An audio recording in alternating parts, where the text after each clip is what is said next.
నమస్తే, welcome to #you. నేను మీ Rajesh. So ఇప్పుడు నిజంగా ట్రంప్ తీసుకుంటున్నటువంటి నిర్ణయాలు, గతంలో H1B వీసా అయినా లేకుంటే ఇండియన్ ప్రోడక్ట్స్ మీద సుంకాలు విధిస్తున్నటువంటి నేపథ్యం చూస్తూ ఉంటే నిజంగా అమెరికన్ల యొక్క వాళ్ళ ఆరోగ్యాలతోటి, అమెరికన్ల యొక్క జీవితాలతోటి ట్రంప్ నిజంగా ఆటలు ఆడుకుంటున్నాడేమో అని అనిపిస్తుంది.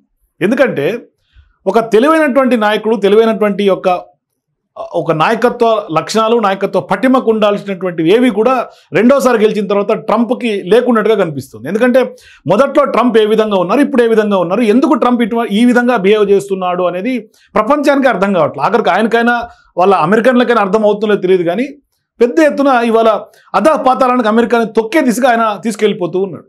అంటే ఒక రకంగా చెప్పాలంటే ఇండియన్ ఫార్మసీ రంగం పైన అమెరికా అధ్యక్షుడిగా ఉన్నటువంటి డొనాల్డ్ ట్రంప్ తీసుకున్నటువంటి నిర్ణయం అంటే 100% టారిఫ్ విధించడం, దాన్ని ఒక రకంగా చెప్పాలంటే అతి పెద్ద బాంబుగా మనం పరిగణించాలి.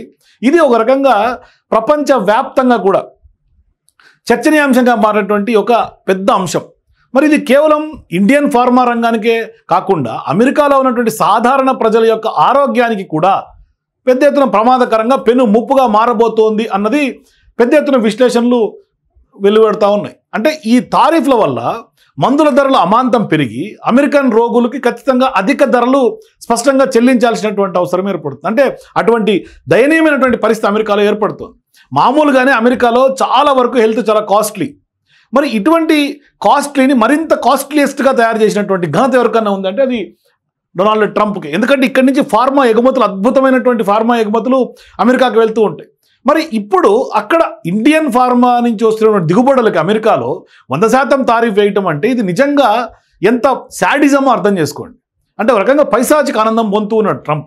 మరి ఇండియాను ఏముద్దేశించి ఎక్కడ గుప్పిట్లో పెట్టుకోవాలన్న ప్రయత్నం చేస్తున్నాడో తెలియదు, కానీ పెద్ద ఎత్తున ఇవాళ నరకం ఇండియన్స్కే కాదు వాళ్ళ దేశ అమెరికన్లకు కూడా చూపిస్తూ ఉన్నాడు. మరి ఇప్పుడు ప్రపంచ ఫార్మసీ పెద్ద ఎత్తున భారతదేశం ఇవాళ గుర్తింపు పొందినటువంటి పొజిషన్ ఉంది. అంటే ఫార్మా రంగంలో ఇండియాకు గుర్తింపు ఉంది. అమెరికాలో వినియోగించే మొత్తం జనరిక్ మందులలో దాదాపు 40% మన దేశం నుంచే వెళ్తాయి అక్కడికి. 2025 ఆర్థిక సంవత్సరంలో అమెరికాకు మన ఏదైతే మెడిసిన్స్ ఉన్నాయో ఎగుమతులు $8.7 బిలియన్ చేరినటువంటి నేపథ్యం. ఇది మన మొత్తం ఫార్మా ఎగుమతుల్లోనే 31%. అంతేకాకుండా ప్రపంచ వ్యాక్సిన్ ఉత్పత్తిలో కూడా 60% కూడా భారత్ నుంచి జరుగుతూ ఉంది. మరి ఇప్పుడు అమెరికా లోపల అత్యధికంగా US FDA ఆమోదించినటువంటి ఫ్యాక్టరీలు మన దగ్గరే ఉన్నాయి. అయితే ఇక్కడ ఒక ఆసక్తికరమైనటువంటి విషయం ఉంది. అంటే భారతదేశం కూడా తన ఔషధాల తయారీకి అవసరమైనటువంటి ముడి సరుకులు, అంటే ఏదైతే రా ఉంటుందో, రా ఇంటిగ్రీడియంట్స్ ఉంటాయో, యాక్టివ్ ఫార్మాసి APIs అంటాం దాన్ని, అంటే యాక్టివ్ ఫార్మాసిటికల్ ఇంటిగ్రీడియంట్స్, దానికోసం 70 నుంచి 80% వరకు చైనా మీద ఆధారపడి ఉంది. అంటే Indian pharma depends on China. అంటే చైనా, భారత్ కలిపి అమెరికాకు 70 నుంచి 80% జనరిక్ మందులను సరఫరా చేస్తూ ఉన్నాయి. మరి ఈ సంక్లిష్టమైనటువంటి గ్లోబల్ సప్లై చైన్ను విచ్ఛిన్నం చేయటం అంత సులభమైనదైతే కాదు. కానీ ట్రంప్ లెక్క ప్రకారం, ఆయన వేస్తున్నటువంటి ప్లాన్ ప్రకారం అమెరికాలో తయారీ ప్లాంట్లు పెట్టినటువంటి కంపెనీల బ్రాండెడ్ అట్లాగే పేటెంట్ పొందినటువంటి మందుల పైన ఈ తారీఫ్ విధించబడుతూ ఉంది. అంటే దీంతో ఇప్పుడు అమెరికాలో ఉన్నటువంటి ప్రజలపైన ధరల భారం రెట్టింపు అయ్యే అవకాశాలు స్పష్టంగా ఉన్నాయి.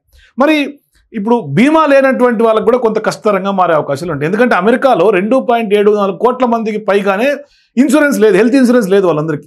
మరి వీరికి కొంత మందులు కొనడం అయితే మాత్రం కొంత అత్యంత భారం అయ్యే అవకాశాలు ఉన్నాయి. అంటే ఇది ఒక రకంగా చెప్పాలంటే సామాన్యులకి షాక్ అన్నట్టు అమెరికాలో.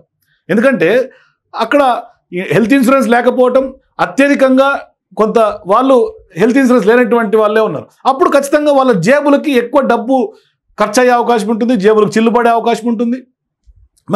మరి మీరు అనొచ్చు, మందుల ధరలు పెరిగితే నిరుపేదలు అట్లాగే అక్కడ ఉన్నటువంటి ఏజ్డ్ పర్సన్స్ వాళ్ళు మందులు కొనడం మానేస్తారా అని మీకు డౌట్ రావచ్చు. కానీ ఒక రకంగా చెప్పాలంటే ఇటువంటి వ్యవహారం అది లాంగ్ టర్మ్ యొక్క దానికి సంబంధించినటువంటి ఆ యొక్క వ్యాధుల పైన ఖచ్చితంగా ప్రభావం చూపిస్తుంది. ఎట్లాంటివంటే ఫర్ ఎగ్జాంపుల్ తీసుకుంటే షుగర్ పేషెంట్స్ కానీ, బీపీ కానీ, ఒబెసిటీ, అంటే కొంచెం లాంగ్ టర్మ్ హెల్త్ డిసీజెస్ మీద ఇంపాక్ట్ పడుతుంది, క్యాన్సర్ కానీ.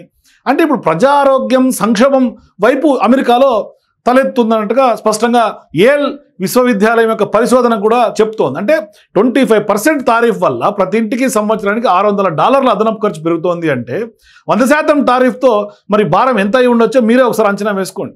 మరి ట్రంప్ ఈ తాజా ప్రకటనతో అమెరికాలో ఖచ్చితంగా తయారీని పెంచుతామని అక్కడ ఉన్నటువంటి ఫార్మా కంపెనీలు చెప్తూ ఉన్నాయి. 270 మిలియన్ పెట్టుబడులు ప్రకటించాయి ఇప్పటికే.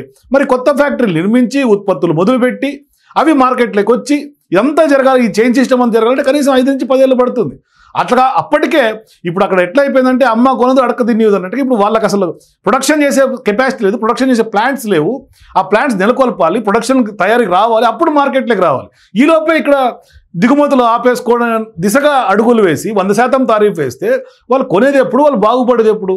ఇదొక ఈ మధ్యకాలంలో ఒక రకంగా ఈ మధ్యకాలంలో అంటే ఈ లోపే ఖచ్చితంగా మందుల కొరత కూడా ఏర్పడవచ్చు అమెరికాలో. ఒక రకంగా సంక్షోభం దిశగా అక్కడ ఫార్మా రంగం వెళ్ళిపోతుంది. మరి యూరోప్లోని ఐర్లాండ్ కానీ జర్మనీ వంటి దేశాల నుంచి కూడా మందులు తెచ్చుకోవచ్చు. ఒక రకంగా ఇండియా మీద తారీఫ్ అయ్యి ఇండియా వాళ్ళు ఎక్స్పోర్ట్స్ ఆపేస్తే లేకుండా కొనలేని పరిస్థితులు ఉంటాయి. కానీ అక్కడ ఉత్పత్తి ఖర్చులు చాలా ఎక్కువ. అంటే ఇక్కడ ఇండియాతో పోలిస్తే కంపారిటివ్లీ అక్కడ ఎక్కువ. మరి కెనడా మెక్సికో భాగస్వామ్యం కూడా కావచ్చు. అంటే ఆ దేశాలు కూడా అమెరికాకు దగ్గరగా ఉన్నప్పటికీ వాటికి అవసరమైనటువంటి ఫార్మా మౌలిక సదుపాయాలు కూడా తక్కువ. మరి ట్రంప్ నిర్ణయం వల్ల స్వదేశీ తయారీ పెరిగిన అంటే అమెరికన్ల తయారీ పెరిగిన ఒక రకంగా అమెరికన్ సామాన్య ప్రజలకు మాత్రం ఒక రకంగా చెప్పాలంటే ఆ ఖరీదును ఖచ్చితంగా వాళ్ళు మూల్యం చెల్లించుకోక తప్పదు. ఇది అమెరికా ఆర్థిక వ్యవస్థ కూడా ఒక రకంగా ఒక కొత్త పెను సవాల్ని విసురుతోంది. మరి ఈ ఒక రకంగా చెప్పాలంటే వాణిజ్య జాతీయవాదం పేరుతో తీసుకున్నటువంటి ఈ నిర్ణయం ప్రజల ఆరోగ్యం పైన కూడా తీవ్ర ప్రభావం చూపించే అవకాశాలు ఉన్నాయి. మందుల రేట్స్ పెరగడమే కాకుండా వాటి నివారణకు చేసే ఖర్చులే అక్కడి ప్రజలకు మరింత భారమయ్యే అవకాశాలు ఉంటాయి భవిష్యత్ రోజుల్లో. మరి ఇటువంటి వ్యవహారాల్లో ఈ ఫార్మసిటికల్ కంపెనీలకు సంబంధించినటువంటి షేర్లు కూడా పడిపోతున్నాయి ఈయన చేసినటువంటి నిర్ణయం వల్ల. మరి ఇతర మార్కెట్లు వెతుక్కునే వరకు కూడా కొన్ని ఇబ్బందులు తప్పకపోవచ్చు. కానీ ఆలోపే తమకు వాటిలే నష్టం ఏంటనేది మాత్రం అమెరికన్లలో ఒక రకంగా గుబులు పుడుతోంది.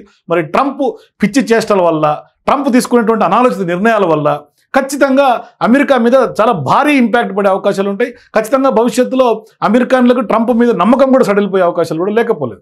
సో మీరు కూడా ట్రంప్ తాజా 100% తారీఫ్ నిర్ణయం వల్ల ఫార్మాసిటికల్ రంగానికి, మరీ ముఖ్యంగా ఇండియన్ ఫార్మాసిటికల్ రంగానికి ఎటువంటి దెబ్బ పడుతుంది, అమెరికన్ ప్రజల వైపు ఎటువంటి ఇంపాక్ట్ ఉండే అవకాశాలు ఉంటాయి? మీ అభిప్రాయాల కింద కామెంట్స్ తెలియజేయండి. For more videos please watch #.